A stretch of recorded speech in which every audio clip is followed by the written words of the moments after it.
This is Optimal Health Daily, episode 764, Minimal Wellness Dietary Principles, Part 2, Moderate Consumption, and Part 3, Plant-Based, both by Becca Schern of MinimalWellness.com.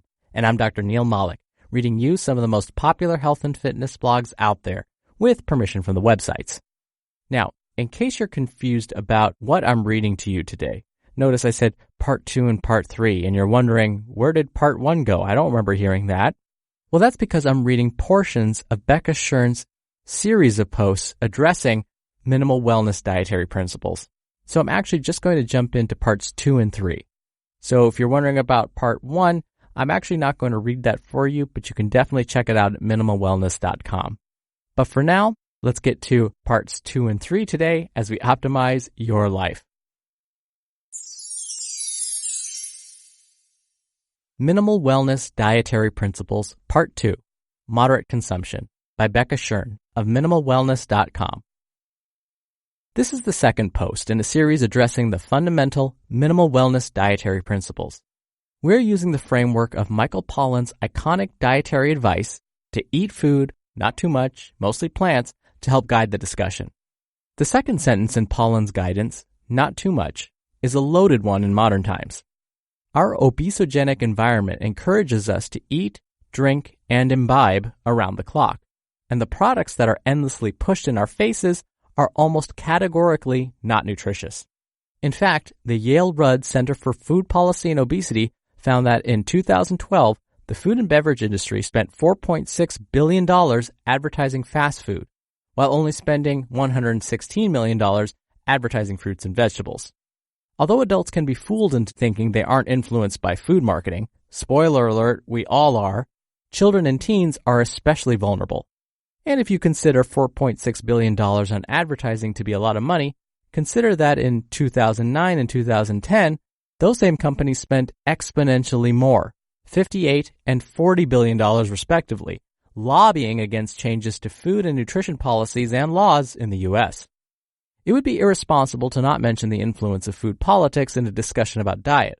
But food politics is an exceptionally vast topic, with brilliant minds already writing and researching about the issues. Needless to say, as evidenced by the vast sums of money spent lobbying in 2009 and 2010 by the food and beverage industry, the laws, policies, and guidelines related to nutrition on the national level are heavily influenced by corporations that only have one monetary bottom line. They don't care about your health. In fact, they make more money producing sugary, sodium-rich, and fat-laden products and by marketing, binging, and overconsumption as socially acceptable norms.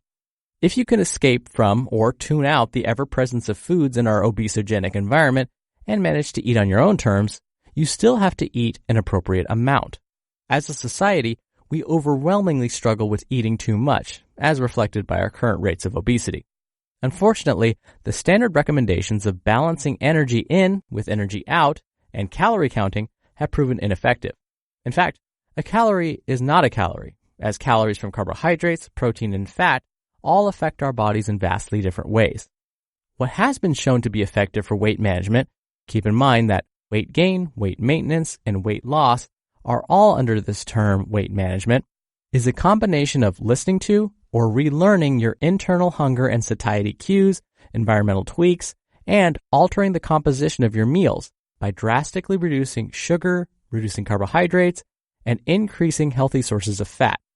Reducing added sugar and carbohydrate intake may help improve hunger and satiety signaling from the body and your ability to respond to those signals appropriately.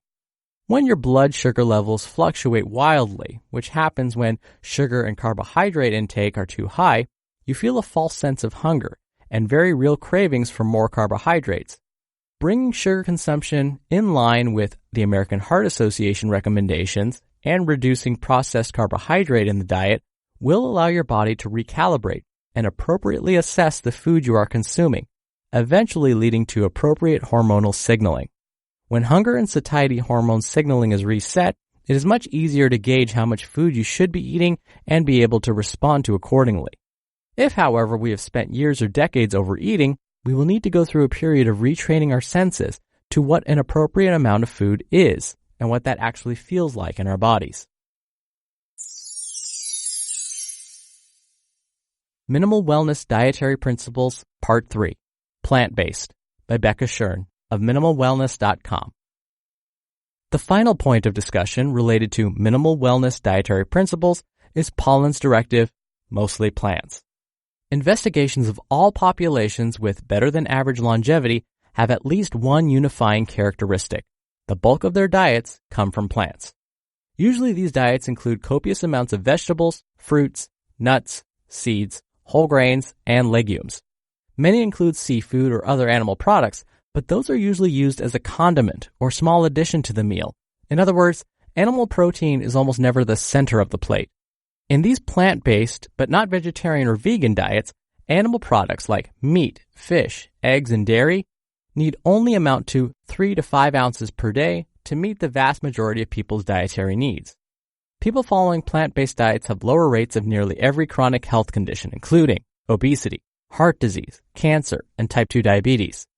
The mechanisms behind the improved health outcomes are thought to be a result of diets high in plants being higher in fiber, antioxidants, monounsaturated fats, micronutrients, and prebiotics that help maintain a healthy gut microflora when compared to the standard American diet. Eating more plants will provide your body with tons of essential vitamins, minerals, and phytochemicals that will help increase your vitality. Who doesn't want to feel more alive and energetic? In addition to being better for human health, plant-based diets may also be less environmentally damaging. Animal sources of protein produce significantly more greenhouse gas emissions, contribute to antibiotic resistance, and expose those consuming them to hormones and toxins. And while consuming pasture-raised or wild-harvested animals is preferable to animals raised in concentrated animal feeding operations, their environmental impact is still far greater than that of plant sources of protein. As a species, we simply cannot continue to consume enormous amounts of animal products. We will max out the carrying capacity of the planet. Therefore, we need to be far more thoughtful and deliberate about our animal product consumption and learn to treat high-quality animal proteins as a supplement to a diet rich in vegetables, fruit, nuts, seeds, legumes, and grains. You just listened to posts titled Minimal Wellness Dietary Principles, Part 2, Moderate Consumption, and Part 3, Plant-Based, both by Becca Schern of MinimalWellness.com. Dr. Neal here for my commentary. It's true that when we look at the data, there seem to be some common factors when it comes to living your best life. In fact, a student asked me the other day, what one piece of dietary advice would you give to someone if you had to just pick one thing? And I said, eat 5 to 9 combined servings of fruits and vegetables every day. That's my one piece of advice for everyone. A diet consisting of at least 5 combined servings of fruits and vegetables every day seems to prevent quite a few diseases. Doesn't mean that you'll never get sick. It just means that you're playing the odds. You're helping yourself lower your risk for future disease. Now you may wonder, well, what about those studies that I'm hearing about, like the keto diet, where people seem to be doing just great on those and they don't seem to have any chronic disease? And that's filled with tons of animal protein, or things like Atkins and South Beach, or low-carb, high-protein diets. So what's the deal with those? Well, the problem is those studies are often short-term, and they're performed in athletes. When we look at athletes in studies, well, athletes are basically a very specific subset of our population. So they're used to following very specific instructions and are able to stick to those instructions for long periods of time. Just like with their training regimens, they can do that with their diet too. They'll also push through and eat foods that maybe don't taste the best, but they'll still eat them because they know it's going to help their performance. Oh, and basically athletes are like our real versions of superheroes. Not everyone can be an athlete, and so we're dealing with people who are very special to begin with.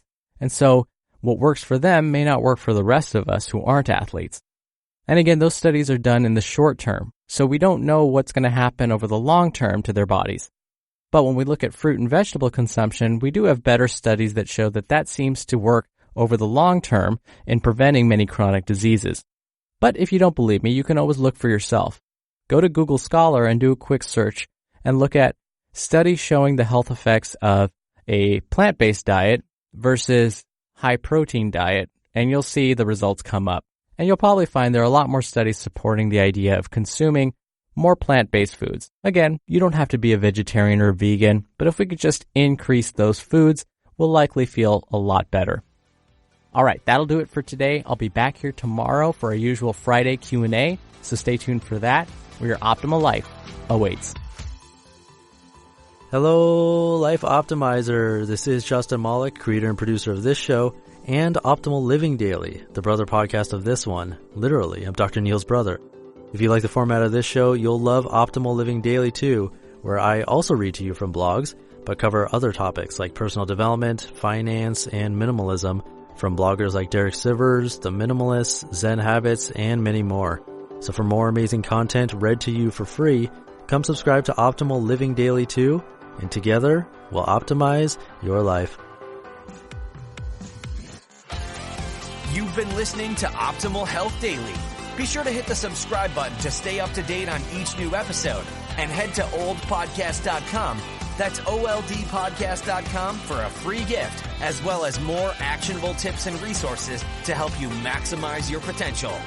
Thanks for joining us, and remember, your optimal life awaits.